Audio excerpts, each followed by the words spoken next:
আসসালামু আলাইকুম।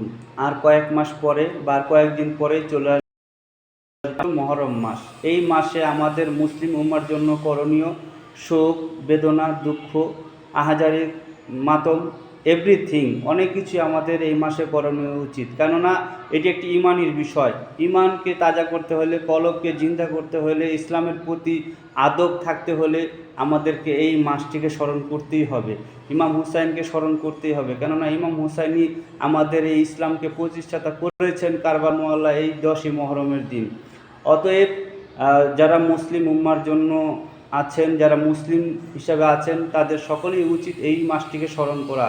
তো আমি এই সমস্ত বিষয়ের উপরে বিস্তারিত ভিডিও নিয়ে আসবো। কী করা উচিত আমাদের, কিভাবে ইবাদত করব, কিভাবে ইমাম হুসাইনকে স্মরণ করব, সকল ডিটেলস আমরা নিয়ে আসবো।